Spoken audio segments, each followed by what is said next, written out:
Grandpa needs to leave the room now. Get your ass back here.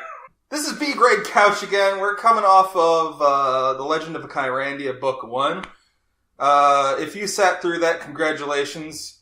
You'll know that this guy promised to do the other 2 books in a drunken stupor. I remember that one, at least. Oh, I don't remember talking about Whoopi. So, we're gonna do more gameplay footage, some of it pre-recorded, some of it live. But, yes, live commentary during play rather than a pre-recorded play that comments over. But right now, what we're about to get into is our first movie review. Yes, review. Not forced torture. I bought booze. Yes, we've learned our lesson. So our first movie is Flight of Dragons. If you've seen this before, I'm sorry. If you've seen it before and you liked it, you know how I feel, because this is from my childhood. Yeah, I remember seeing it once when I was before cognizant. For those who don't know, Flight of Dragons was a very unique little thing, and I just needed to stress this here before the movie started. You could only get it if you bought it in a dual pack with The Last Unicorn. Because this movie was not making any money and came out from the same company at the same time by the same animators. So if you're sitting here thinking, oh, Last Unicorn, that movie was freaking awesome, I should probably check this out. Don't. Thank you. Yeah. But hopefully we can make it entertaining for you. So if you like what you see, please, again, stick around, keep checking back, see what we do in the future. If not, let us know. Again, be kind. Don't go and have bug nuts over it. And we'll see you at the end of the movie. Past. Let young Gorbash bear your burdens now. In other words, you're fucking fired. Get lost. You're going to the meat mill. I say, old chap. Bad show.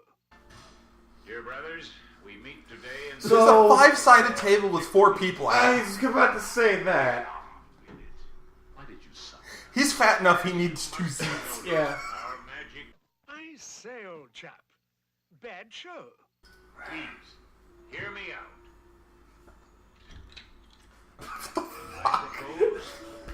Why? There are no words. There are no words to describe my childhood right now. I'm going to turn on the magic table with a key instead of, magic. I say, old chap. Bad show. Perhaps somewhere in Look at his hands. imagination is the most potent... It's like somebody put a prop hand on the end of a coat hanger. Another of your creations come to life. I'm thinking what it looks like now. That's not pleasant at all. Princess Melisande. She was in a barn! I say, old chap. Bad show. There are so many things you could have had an issue with. I'm sorry, the fucking sneak attack from a You can't sneak attack with a ballista? I say, old chap. Bad show. Certain we'll find Sir Peter. Where? He could be at Lothely Tower, Boston, or on the moon, for all... One of those is a bad place to be. One of them's in space. I say, old chap. Bad show. There's a squeaky rubber sound. Yeah. That's his wings. I say, old chap. Bad show. Laws of chivalry and all that, How is this guy a knight? I think he just found the armor in a pawn shop and just said, "Oh, I'm totally a knight. Yeah, I'll go on quests and sounds shit." Hey, let go my arm. Let go my arm. Let go my arm. Don't let go my arm. Hey, just let go. I say, old chap. Bad show. That's a whole bunch of rabbits. That is not a direwolf. That is a raccoon in a fox suit. Yeah. Yeah. And this is the character my brother got there. What the fuck? And that's exactly why I wasn't allowed to watch this scene as a kid.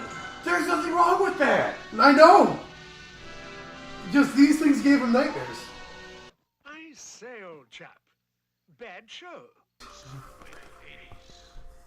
With a giant ogre as bookkeeper. I want to see the diagram of those jawbones. I say, old chap. Bad show. He has blood on his mind and can take them all. Blood on his mind, that's a stroke. Yeah. Everything's a stroke in this goddamn movie. I say, old chap. Bad show. Seek one last heart of evil. Still one last life of pain. Thundercats! Ha! Farewell. I say, old chap. Bad show.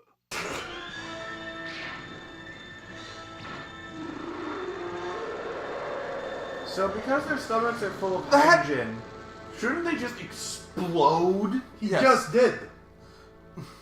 That's how they render explosions. Just everything on them catches fire. No, that sound effect he made. That was a robot screaming into a box fan while being thrown into another box fan. Yes. I say, old chap. Bad show.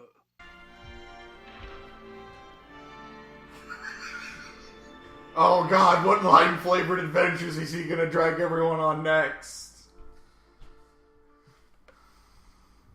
Hello. This explains a lot. So, that was indeed a movie. That was a movie. God, that's an insult to movies. So, thankfully I compiled a list for us Yes. of what we need to talk about. Oh my god. First things first, let's go through the animation. All of the budget definitely went into, like, Action. action. And that's something very specific I have to stress here.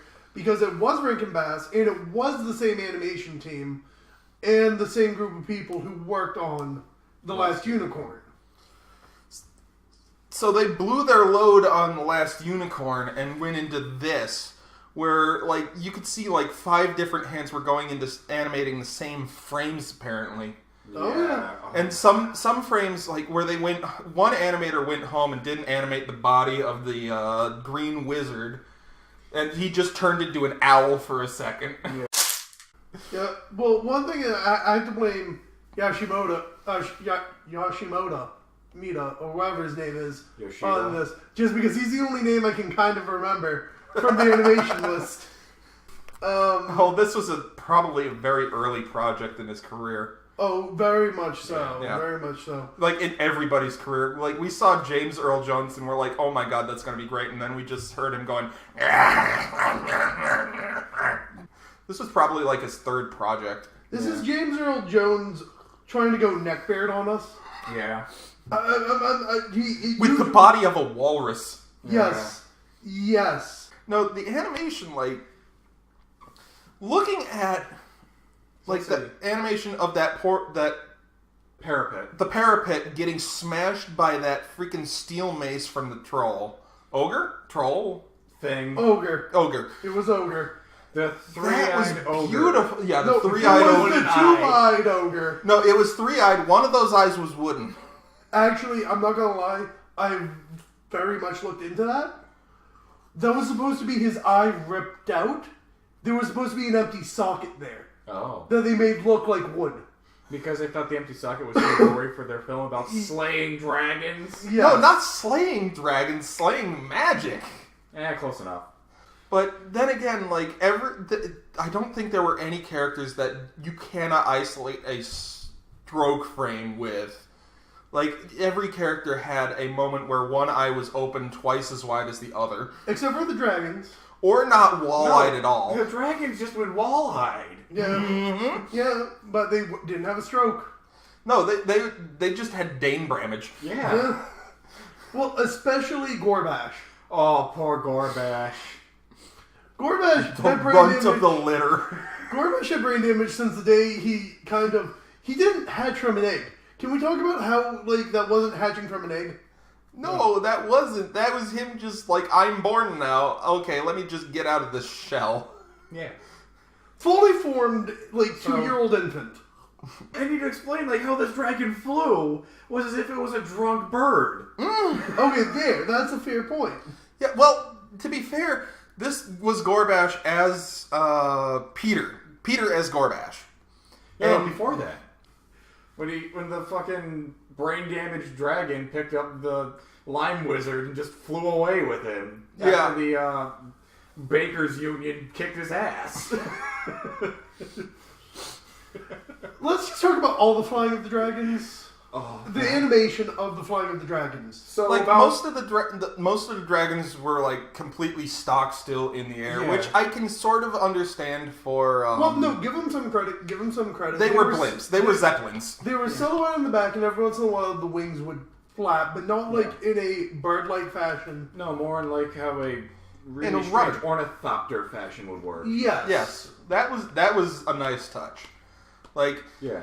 I could believe that kind of thing magically, and then they had to go and explain it with hydrogen limestone. So should this now lead us to the glorious section for us? Flight of Dragons. Yes, the conception was somebody read a fucking D&D book and said, I can explain this with science because I graduated high school.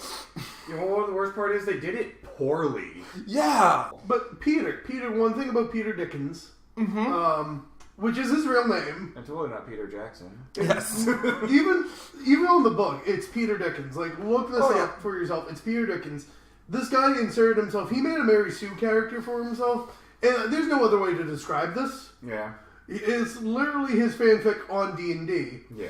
And he wrote this in his mother's Beacon Hill apartment in Boston, like in the back room, which was supposed to be like a walk-in closet. Also a virgin. Yeah. So we'll get into that later. Okay, just bust. Nice way to bust the writer. No, but we'll get into that later because that's actually one of our points. Yes, but no, the conception of it basically, like, what's the story?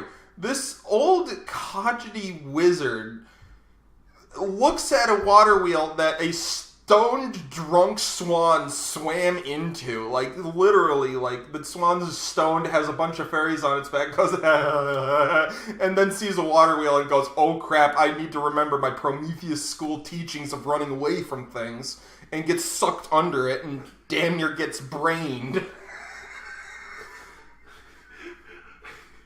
This wizard sees this and says, oh no, technology is killing magic because magic isn't smart enough to get out of the fucking way. Yeah. Tries to hit it with a ball of blue magic and has erectile dysfunction on it. It falls like, what, a foot short of the actual water wheel? And then he has the gall to just say, oh no, I have to go hide now because magic didn't work and the Bakers Union is kicking my ass. With dirt claws. With dirt claws. So he goes, grabs his brothers and says, listen, we're getting too old for this shit. We need to move to a retirement home. Let's build our own retirement home and take all of the dragons and magic with us. How about this, though, when he actually says, summon my brothers. We haven't met in 4 centuries. Yeah. And then what kind of problem do you have with your family where you don't talk for 400 years? My brother's an asshole and I don't like him. But you'd probably still send him a Christmas card. So if there were, like, even 5 wizards or something. No, there's 4. I know there were 4. But in the theory that there were 5, like, just throwing this out there. Yeah. That means one of them could have died. And they didn't even show up for his funeral or anything. Yeah. 400 years. That's probably what happened 4 centuries ago, is that they killed freaking Doofus. the purple wizard. The Wizard of Alcohol. No, that was all of them. They all always, if you actually pay attention, there was a scene with every wizard where they had a mixed beverage of some kind. Yes. Some alcoholic beverage. They're drinking to honor the grape wizard. The 4 flavors get together and talk about, and the green wizard says, so, we're too old for this shit, we go into retirement, and the cranberry walrus looks at everybody and says, fuck that idea, we can rule this shit. Can we also say the cranberry walrus is James Earl Jones. Yeah. Mm-hmm. I need to put that in there. And also, I think this is a good time to actually point out James Earl Jones, because I found it. This was about 12 years after Star Wars. Huh. I think this was the movie he did to stay in the SAG. Yeah. Stay on target. Stay on target. But particularly, what the Line Jello Wizard's idea was to create the retirement home for Tolkien. Right. Yeah. And the cranberry walrus says, no, fuck this, so we can rule this. The lemon china and The Chinese lemon drop. the Chinese lemon drop and the blue raspbidian Yeah. say, okay, we support you in our quest, take our magic artifacts, go look for somebody who can solve this problem. He talks to antiquity, looks 777 generations in the future, and finds a scientist who made a board game that just happened to look like them. And says, that's our man. He's a scientist, but he's stuck in fantasy. And this is where we get to the Mary Sue character, too. Right, which is the writer insert for himself. It brings up this guy who's like, yeah, I quit my job at the acid lab. I tell you, some acid was done in the making of this film. I quit my job at the acid lab to make this board game. I just need a loan, and this is in the 80s, this is early 80s, I need a loan of a couple of $1,000 to make this game. happen. And he's not going to, like, Parker Brother, or... He's going to Lopan's pawn shop. Logan Lopan's pawn shop. Like this Downtown is like, Boston. you can really tell, like, this guy, he is not a good pawn shop owner just by looking around his shop, because it's bursting at the seams with antiques, and there's nothing being sold. Yeah. There's one guy playing D&D with him at the counter. Yeah. Yeah. Not even D&D. Flight of Dragons. Title drop. The other thing about that is it looks like it plays like Chutes and Ladders. Yeah. Because the wizard wanted to just wag his dick around, which was bigger than his nose at the time. And that's a pretty big nose. And then he said, Oh, okay, you just I pop can the show nose you and put it on magic the is a real thing. Which, this is unrefutable evidence. Like, if you're standing on a board game with time frozen around you and this guy just goes, Kalabim dice roll, boom, 12. And then the whole rest of the movie happens where you assemble your ragtag party. Oh, God. That's like party. 90% of the actual movie is the ragtag party assemblage. Mm-hmm. And then they face the cranberry walrus, and everything drops dead. Mostly because of the sound design. Mostly. Yes, the sound design. And then he says, oh, if I just think about things logically, two things can't occupy the same space at the same time, and he just gets pooped out of this comatose dragon's skull, and just uses science as incantation to refute magic, which he has seen working all this time.